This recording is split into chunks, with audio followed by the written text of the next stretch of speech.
Who even talks about socializing with relatives these days? I have no intention of doing that. Let me tell you at this point. I don't want any involvement anymore. The first child was born to my eldest son. On the day we went to see the baby, right there, my husband and I were thrown those words by our daughter-in-law. However, a month later, she appeared before us again, dressed in tatters. My baby is sick. In response to her words, I repeated back what she had said to me. Isn't it your child? Not our grandchild. Seeing her turn bright red, I had to suppress a laugh. My name is Sarah, and I'm 73 years old. I've been married to my husband Mark for 45 years. Back then, I was 27. I met my husband at the company I worked for after graduating from high school. Mark is 2 years older than me. I always thought of him as just a senior colleague until he asked me out, and we ended up together. I'm generally a reserved person, and before meeting my husband, I had no experience dating men. At that time, the average age for women to get married for the first time was 24. My friends, relatives, and even my younger sister all got married in their early 20s, and I felt increasingly anxious as they all tied the knot. I even considered arranged marriage, but those attempts failed. I feared I might end up alone forever, but no matter what, I believed work would never betray me. With that mindset, I dedicated myself to my job. Thanks to that, by the time I was 27, I was earning a decent salary and handling various tasks. I believe my juniors admired me. Perhaps my boss gave me so many opportunities because he thought I wouldn't get married.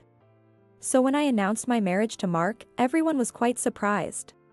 The company tried to persuade me to stay, and I became part of a dual-income couple. Shortly after getting married, I gave birth to our first son, Henry. It wasn't an era where I could rely on maternity leave, so I juggled work and childcare with help from my mother-in-law. Even after our second son, Keith, was born, my life didn't change much. Still, I loved my children and felt the same way about my husband. My mother-in-law never showed any displeasure and supported my work. She was truly a wonderful mother-in-law.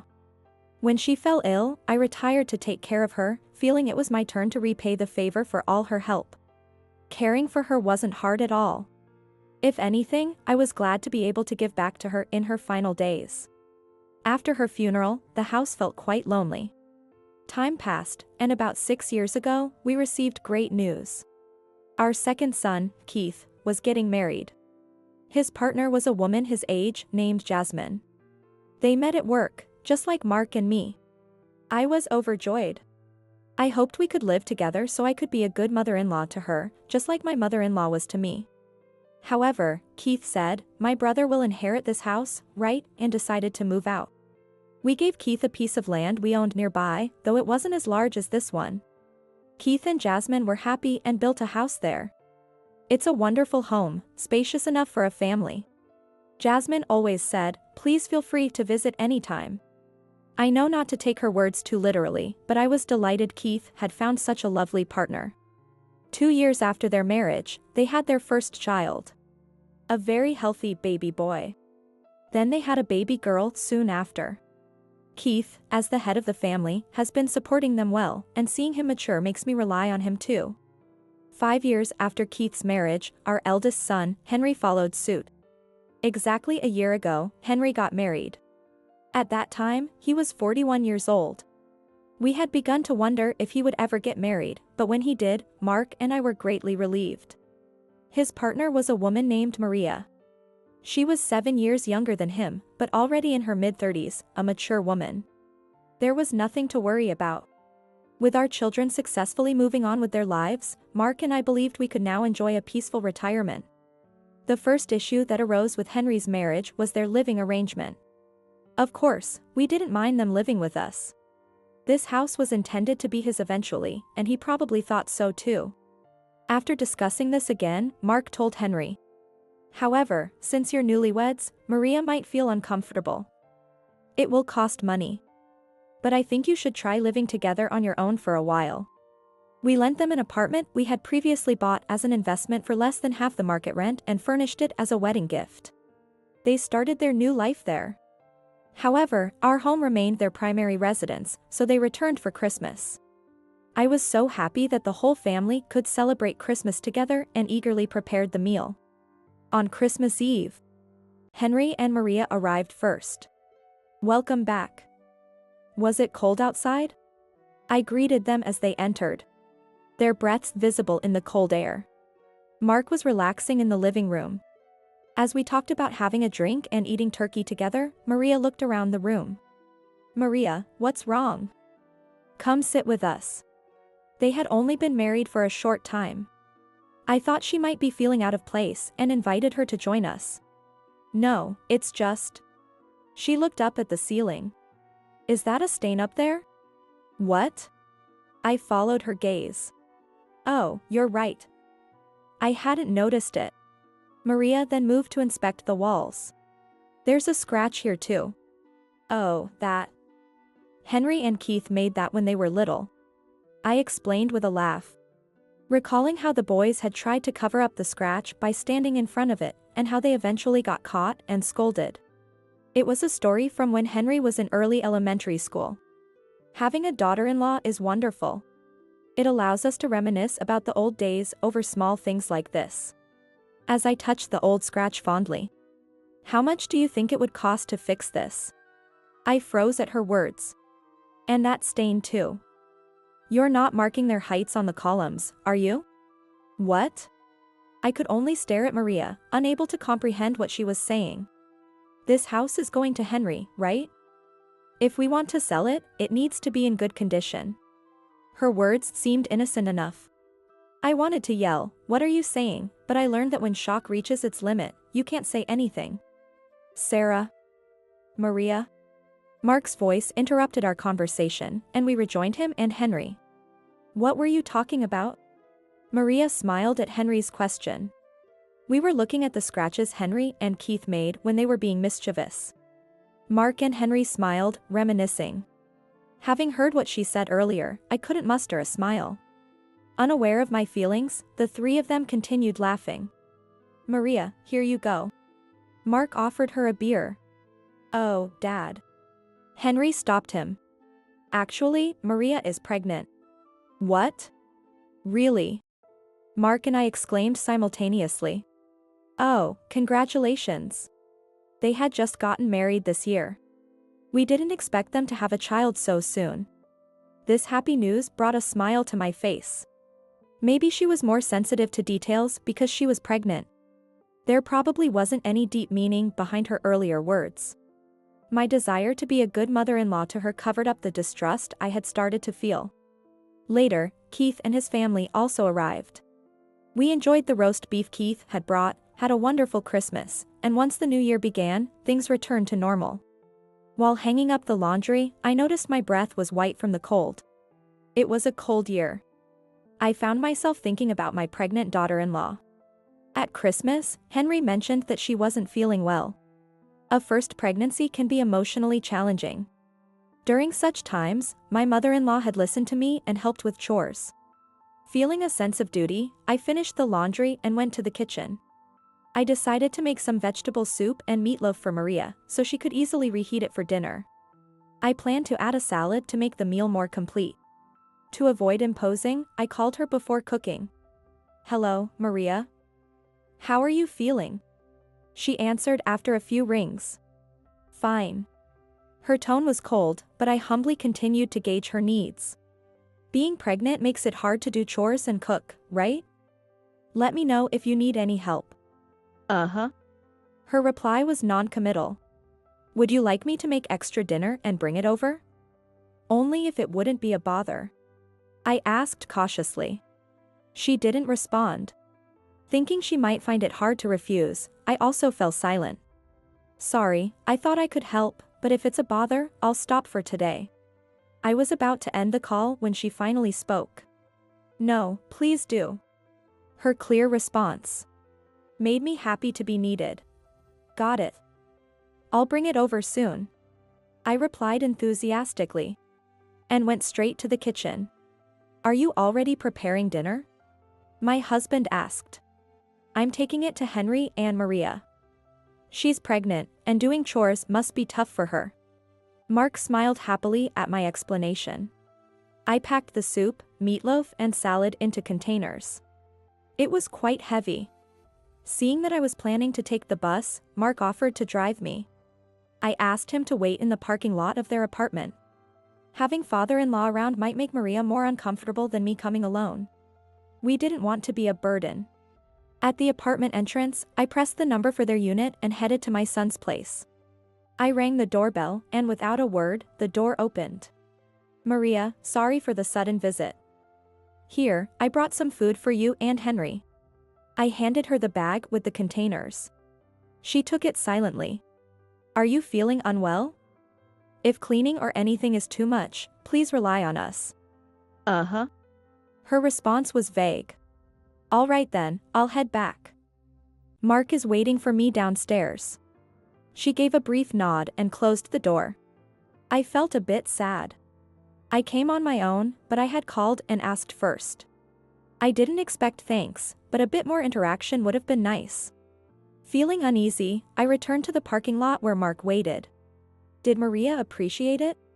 He asked happily. Not wanting to worry him, I smiled and replied, yes. That night, my phone rang.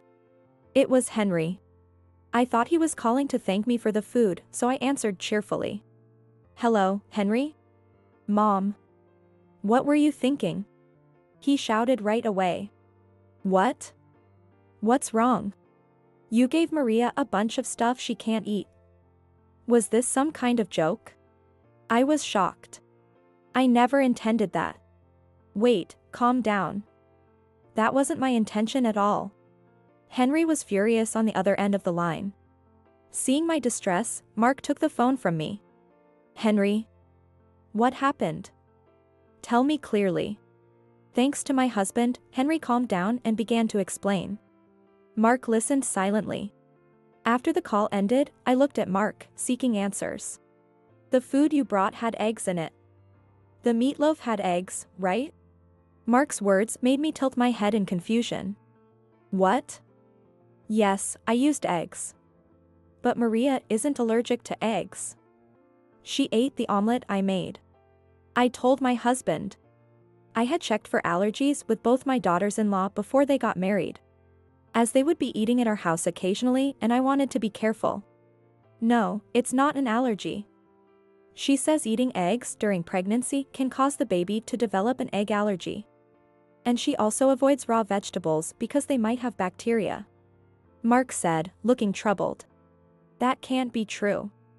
I've heard such stories, but they are just myths. Anyway, Henry wants you to apologize to Maria." I couldn't accept it. But the thought of her being pregnant held back my anger. "All right. I'll call her," Mark said. "No, actually, she doesn't want to hear your voice. Henry said to send a message. Also, he said if you really want to help, just give them money. Because what she can eat changes daily." Mark said reluctantly. "It might be true." I nodded, feeling a bit guilty. That night, I sent an apology message to her. "From now on, I'll let you know if I need help with chores. It would be helpful if you could transfer about $50 for that day's dinner." I reluctantly agreed. I meant well but failed. It's probably best not to offer unnecessary help. From then on, I tried to assist in ways that matched her wishes and limited my contact. Whenever there was an issue, I used messages instead of calls. Sometimes she would ask for money for dinner or to hire help for cleaning. Each time, I sent the money, but eventually, I just gave them a lump sum to use as needed until the baby was born. Still, I worried about my grandchild. As the due date approached, I anxiously waited for news. But even after the due date passed, there was no contact. I refrained from reaching out, knowing that Maria herself must be anxious. About 10 days past the due date, I received a call from Jasmine.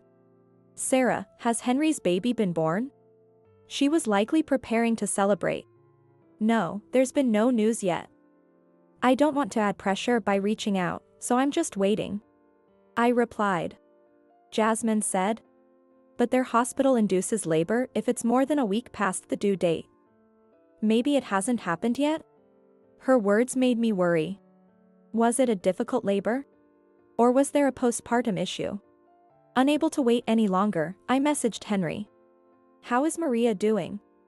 The message was read quickly. It must have been his lunch break. "Maria? She's doing well." I felt relieved. I thought it might be a difficult labor, but I'm glad to hear she's okay. However, the next message shocked me. "Didn't I tell you it was a very easy birth? It's almost been a month. You should come visit soon." What is he talking about? A month? What about a month? I pondered while holding my phone. Unable to comprehend the message's meaning, I spoke to Mark. The baby was already born? With Mark's words, I finally understood. The baby had been born a month ago.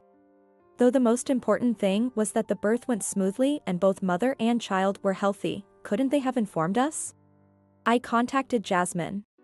She, too, froze for a moment, thinking, what? Anyway, since the baby was born, I needed to give them a gift, so I reached out to Maria. I heard the baby was born safely. Congratulations. I'd like to bring you a gift. Is it all right to visit soon? Maria replied to my message. I'm not feeling well.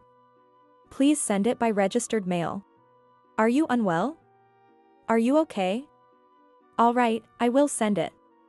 And if possible, could you send a photo of the baby? Despite my mixed feelings, I restrained myself. No, it's not your grandchild, it's my child. But that response pushed me to my limit. What a nerve she had. Until now, I had overlooked things because she was pregnant. But it seemed she had used her pregnancy to distance herself from me. We've been supporting you throughout her pregnancy. We have the right to hold our grandchild, my husband told Henry. Thanks to that, we were finally allowed to visit our grandchild. We agreed to visit once the baby's 1-month checkup confirmed everything was fine. Despite my feelings toward her, I was genuinely excited to meet my grandchild. The day arrived. Instead of sending the gift, we decided to bring it. I feared that sending it might give them an excuse to avoid us. On the promised day, my Mark and I headed to the apartment where Henry and his family lived. Excuse us.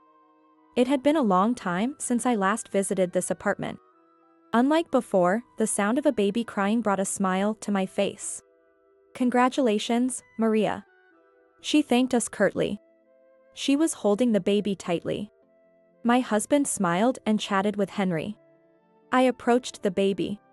I peeked at baby's face. She's adorable. I couldn't help but say it. They named the baby May. What a sweet little girl. Mom, have a seat. Henry said to me. I sat down next to Mark on the sofa and pulled out a package from my bag. Oh, and here's the gift. This is from us, and this one is from Keith. Jasmine delivered it to us for you. Henry. Make sure to thank Keith for this.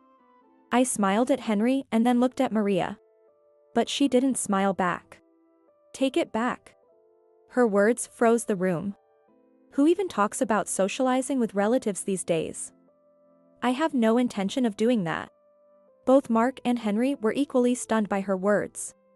But Keith and Jasmine wanted to celebrate. I tried to smooth things over. Celebrate? You just told us to thank them for the gifts. If it were purely for celebration, there'd be no need for thanks, right? If it's just out of obligation, we don't need it, and we don't need to see you again. Let me be clear. I don't want any involvement from you anymore. It seemed nothing I said would matter to her. I decided to stop expecting anything from her. I stood up calmly. You're right. My words were wrong. You don't need to thank us. This is a genuine gift for May from us and from Keith's family. Both Mark and Henry looked at me. We will no longer involve ourselves with you. I'll tell Keith the same. Do your best on your own. Maria responded. That's our plan. Besides, you were the ones interfering from the start. Unbelievable. Did she forget who helped them afford such a prime apartment? And all the support during her pregnancy. All right, we won't provide any more assistance. Sorry for meddling. Mark, looking troubled, scratched his head and stood up beside me. Let's go home. Yes. Henry remained silent. He seemed unable to speak against Maria, who wore a triumphant smile. How pathetic. We'll manage on our own, so don't expect any care or support from us either. Right, Henry? Prompted by Maria, Henry replied, yeah, that's right. We can't do caregiving, maybe ask Keith. Had my son abandoned me too? The thought filled me with bitterness. But I couldn't say anything more. Mark and I left the apartment in silence. In the end, I never got to hold May. I told Jasmine, who was visiting with her kids, about what happened. She got angry on my behalf. Her support made me feel much better. I had doubted myself before, but she reassured me, you did nothing wrong, Sarah. Just then, Mark came home. He had been out somewhere. Welcome back. Where did you go? I asked. To the real estate agency, he said. The real estate agency? Why? He smiled. I asked if we could raise the rent on that apartment to market rate. He said. I was surprised. He hadn't shown much anger, but clearly, he had strong feelings about this. Jasmine laughed, saying, nice move, Mark. We gave them a break because they're family, but now they're not. They'll get the notice in a few days. I hadn't expected him to act so quickly.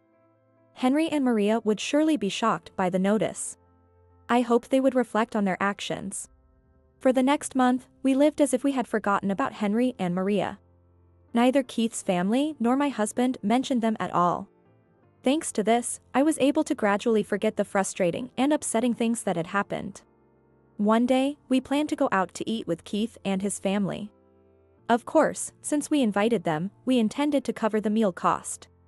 Keith was supposed to pick us up, so Mark and I waited at home. The intercom rang. Oh, it looks like Keith and the family are here. I called out to Mark. He stood up at my words. I went to the door to greet Keith's family. Hi there.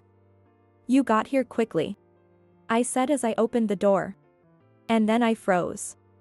Standing there was not Keith's family, but my estranged daughter-in-law, Maria. Maria. I couldn't help but call out. Her usual cold demeanor was gone. She was dressed in old, worn-out loungewear, looking like she shouldn't be outside. She gazed at me with a truly distressed expression. Sarah. I was wrong. I'm so sorry. Tears welled up in her eyes as she collapsed to the ground. What do you want now? I asked. Hearing our voices, Mark came out of the room. He was surprised to see Maria kneeling before me but remained silent, standing behind me. May has been diagnosed with an illness. So now, I'm working to pay for her treatment. But with the rent increase, we can't even afford to eat. Please, can you at least revert the rent back to what it was? Her tears shocked me. An illness? May. I quickly knelt in front of her. Maria nodded repeatedly, wiping away tears. I see. That's terrible. I stood up. But I'm sorry. We're about to go out for dinner, so could you leave? What? Maria looked at me with her mouth agape. Yes, it's tough. Do your best. You and Henry need to support May. Wait a minute. Maria glared at me. I say your grandchild is sick and you don't want to help. She was getting defensive. In response, I repeated the words she had once said to me. Isn't it your child? Not our grandchild. Handle it yourselves. Maria turned bright red. I almost laughed at the sight. What a disgraceful parent. Using her child's illness as a ploy for money. I knew she was lying. Just a few days ago, my sister, Henry's aunt, had called me without knowing the situation. I saw Henry. He said his wife and baby are doing well. He complained that his wife just lies around and doesn't do any housework. But with a newborn, it's understandable, she had said casually.